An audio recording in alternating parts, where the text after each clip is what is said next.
예레미야 애가 3장 1에서 33절 말씀입니다. 3장. 여호와의 분노의 매로 말미암아 고난당한 자는 나로다. 나를 이끌어 어둠 안에서 걸어가게 하시고 비단에서 걸어가지 못하게 하셨으며 종일토록 손을 들어 자주자주 나를 치시는도다. 나의 살과 가죽을 쇠하게 하시며 나의 뼈들을 꺾으셨고 고통과 수고를 쌓아 나를 애우셨으며 나를 어둠 속에 살게 하시기를 죽은 지 오랜 자 같게 하셨도다.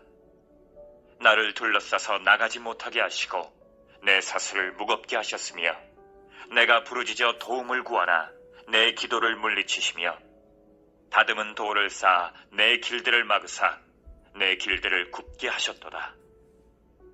그는 내게 대하여 엎드려 기다리는 곰과 은밀한 곳에 있는 사자 같으사 나의 길들로 치우치게 하시며 내 몸을 찢으시며 나를 적막하게 하셨도다. 활을 당겨 나를 화살의 관역으로 삼으시며 화살통의 화살들로 내 허리를 맞추셨도다. 나는 내 모든 백성에게 조롱거리 곧 종일토록 그들의 노랫거리가 되었도다. 나를 쓴 것들로 배불리시고 쑥으로 취하게 하셨으며 조약돌로 내 이들을 꺾으시고 재로 나를 덮으셨도다. 주께서 내 심령이 평강에서 멀리 떠나게 하시니 내가 복을 내어 버렸으며 스스로 이르기를 나의 힘과 여호와께 대한 내 소망이 끊어졌다 하였도다. 사랑하는 성도 여러분, 8월 4일 금요일 새벽 묵상에 오신 것을 환영합니다. 예레미야의 애가 5편 중 제3애가입니다. 예루살렘을 위하여 오랜 동안 회개를 촉구하며 박해를 당해온 예레미야는 마침내 자기가 예언한 대로 바빌론군에게 공격당하여 함락되는 예루살렘 성에서 통곡을 하고 있습니다. 여호와의 분노로 말미암아 고난당하는 자는 나로다. 분노의 매로 말미암아 고난당하는 자는 나로다. 예루살렘이 당하는 고통이 하나님의 진노의 매인데 그것이 바로 자기 자신이 당하고 있다고 예레미야는 예루살렘과 자신을 동일시하고 있습니다. 타락과 반역의 도시 예루살렘과 거룩한 선지자 예레미야가 어떻게 같은 수준일 수가 있겠으며 어떻게 동일한 심판을 당할 수가 있겠습니까마는 예레미야는 그리스도의 대리자로서 예루살렘이 당하는 재앙을 자기가 당하는 것이라고 그것이 마땅하다고 받아들이며 고통하고 있는 것입니다. 예레미야야말로 왕적인 태도를 가진 자입니다. 우리 예수님처럼 거룩한 자로서 범죄자들을 위하여 자기 생명을 내어주며 구원하고자 책임질 때에 그 죄인들이 당할 심판을 대신 당하는 마음은 죄인들과 자신의 운명을 동일시하는 태도에서 나옵니다. 시드기야 왕은 예루살렘을 그 지경이 되게 하고는 결국 버리고 야반도주를 하였지만은 예레미야는 예루살렘을 살리려 애를 쓰다가 참화를 당할 때도 그 참화의 현장에서 자기가 당하며 하나님 앞에서 통곡하고 있는 것입니다. 8, 9절에 내가 부르짖어 도움을 구하나 내 기도를 물리치시며 다듬은 돌을 쌓아 내 길들을 막으사 내 길들을 굽게 하셨도다. 네, 하나님은 예루살렘을 위한 예레미야의 간절한 기도마저 물리치시고 다듬은 단단한 돌로 마지막 출구를 막아 놓으시듯이 구원의 소망을 봉쇄하셨다는 것입니다. 11절 그는 내게 대하여 엎드려 기다리는 곰과 은밀한 곳에 있는 사자 같으사 나의 길들로 치우치게 하시며 내 몸을 찢으시며 나를 적막하게 하셨도다. 은밀하게 숨었다가 습격하는 맹수처럼 남유다의 갑작스런 재앙을 닥치게 하사 너무나 신속하게 심판하시는 하나님이십니다. 나의 길들로 치우치게 하셨다는 것은 신속한 심판을 당하여 당황하고 방황하며 갈 길을 잃게 하셨다는 것입니다. 이것이 하나님 탓이라고 원망하고 있는 것이 아니라 심판임을 알기에 받아들이면서 애통하고 있는 것이죠. 13절 활을 당겨 나를 화살의 관역으로 삼으시며 화살통의 화살들로 내 허리를 맞추셨도다. 얼마나 처절하게 심판을 인정하며 고통스러워하는 예레미야인지요. 심판당한 남유다가 치명적인 타격을 받아서 스스로는 회복할 수 없음을 직감할 수도 있는 그 표현입니다. 14절 나는 내 모든 백성에게 조롱거리 곧 종일토록 그들의 노랫거리가 되었도다. 네, 여기서 모든 백성을 민족들로 이해하여서 유다가 주변 이방 민족들에게 조롱당한 사실을 묘사한 것으로 이해되고요. 또한 그리스도께서 십자가에서 죽임당하면서 조롱당한 것을 예표하기도 합니다. 자기가 대속의 피를 흘리신 것이 바로 그 조롱하는 무리를 포함하여서 자기를 대적하는 그 모든 백성들을 위한 고난이셨거든요. 예, 그처럼 자기 백성에게 조롱당한다라고 예레미야는 표현하고 있습니다. 예레미야는 지금 그리스도처럼 구원을 위한 모든 공생애를 살고 나서 마지막 죽음 같은 고난을 당하면서도 오히려 조롱을 당하고 있는 것입니다. 19절 내 고초와 재난 곧 쑥과 담즙을 기억하소서. 내 마음이 그것을 기억하고 내가 낙심이 되오나 이것을 내가 내 마음에 담아두었더니 그것이 오히려 나의 소망이 되었사옴은 여호와의 인자와 긍휼이 무궁하심으로 우리가 진멸되지 아니함이니이다. 네, 18절까지의 모든 탄식과 절망에도 불구하고 하나님의 자비하심을 기대하고 기도합니다. 극한 역경 가운데서도 오직 하나님께 기도하는 것만은 진정한 소망을 붙잡는 것입니다. 그것이 오히려 나의 소망이 되었사옴은 그것이 오히려 낙심했었는데 그것이 오히려 나의 소망이 되었다. 낙심했던 것이 오히려 소망이 된다는 것은 역설인데요. 그럴 수 있는 이유는 바로 하나님의 긍휼하심 때문입니다.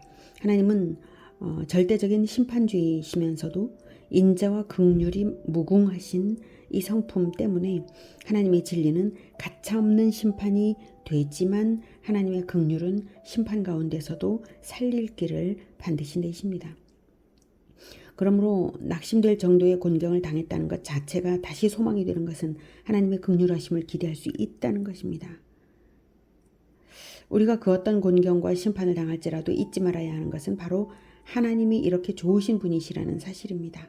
심판 중에도 긍휼을 베푸시는 분이십니다. 만약 이렇게 곤경을 당하지 않았다면 인간은 너무나 교만하기 쉽고 자기 죄를 버리기 어려운 점들이 있죠. 그래서 하나님께서 좋은 의도를 가지시고 이 심판의 극한 고난을 거치게 하사 그 다음 구원을 베풀고 축복을 주시기 위한 준비를 하시는 것이죠. 23절 이것들이 아침마다 새로우니 주의 성실하심이 크시도소이다.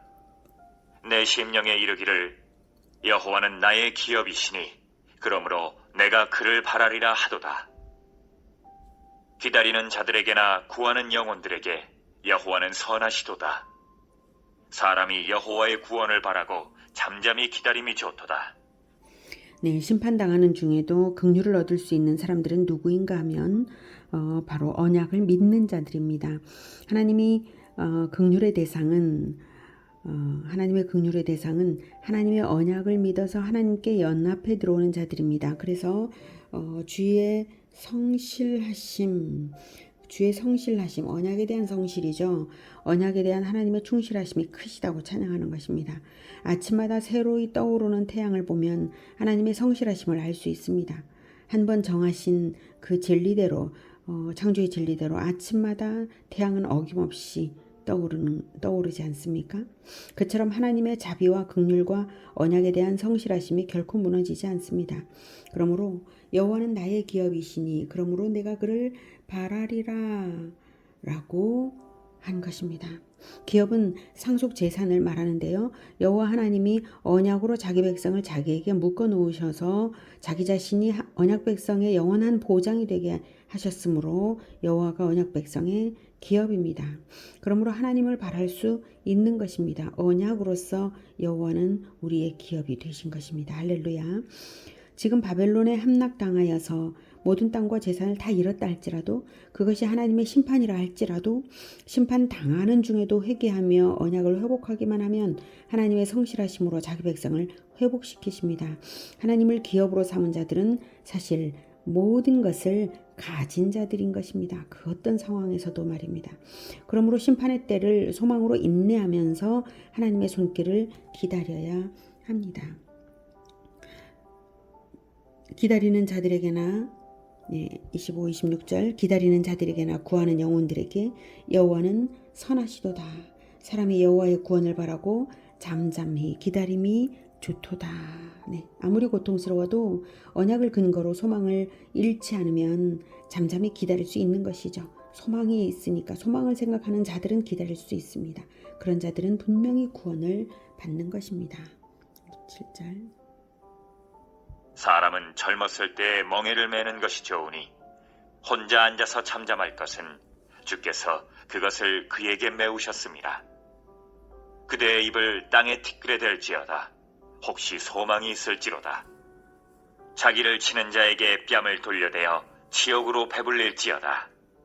이는 주께서 영원하도록 버리지 아니하실 것임이며 그가 비록 근심하게 하시나 그의 풍부한 인자하심에 따라 긍휼히 여기실 것임이라.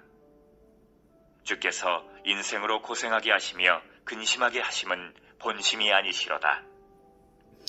예루살렘의 패망을 젊었을 때의 멍에를 매는 일로 비유를 하고 있어요.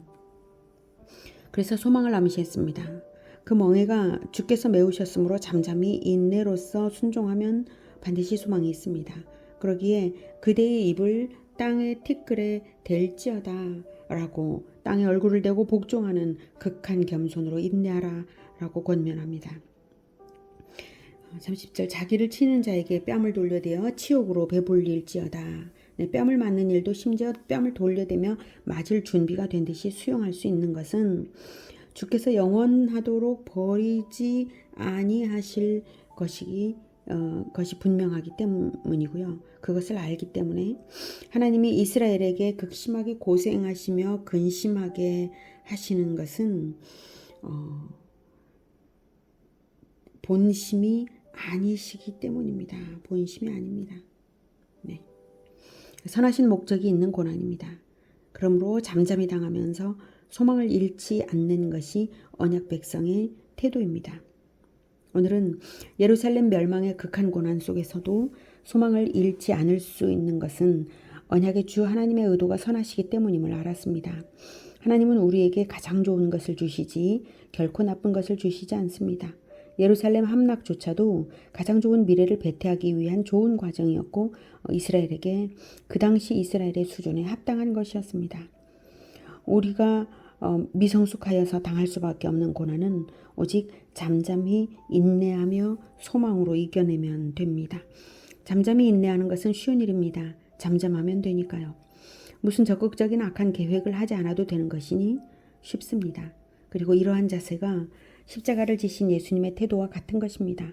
우리는 우리 죄로 당하는 과정이겠지만 예수님은 죄 없으신 분이시면서도 아무 불평 없이 잠잠히 인내하심으로써 우리 모두를 승리하게 하셨습니다. 우리도 그와 같이 하면 나와 우리 공동체를 승리하게 할 것입니다. 우리를 향한 선하신 하나님의 계획을 믿고 오늘의 고난을 잘 이겨내는 소망으로서 이겨내는 우리 모두가 되기를 기원합니다. 기도하겠습니다. 하나님의 성실하심을 믿습니다. 하나님의 성실하심 때문에 날마다 해가 어김없이 떠오르듯이 우리에게 주신 언약도 어김없이 완전한 성취를 이룰 것을 믿습니다. 하나님의 그 선하심 때문에 우리에게 가장 좋은 것을 주시는 또한 준비하시고 계신 것을 또 믿습니다. 하나님, 우리가 그 어떤 곤경을 당한다 할지라도 우리가 결코 낙심하지 않도록 극한 겸손으로 수용하며 하나님을 바랄 수 있도록 도와주시옵소서. 죄 없이 당하는 고난이라 할지라도 고난이 있을 때 반드시 형제를 위하여 내가 감당하는 그러한 것을 오히려 기쁘게 감당할 줄 아는 우리 모두가 되게 도와주시옵소서. 우리 주 예수 그리스도께서 모범을 보이신 바 그 겸손한 인내와 그 사랑을 우리가 늘 가지게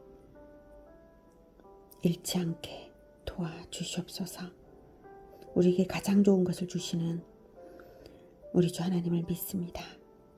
우리에게 가장 좋은 것, 하나님의 아들의 생명을 우리에게 이미 주셨사오니 늘 우리에게 가장 좋은 것을 주실 줄을 믿습니다.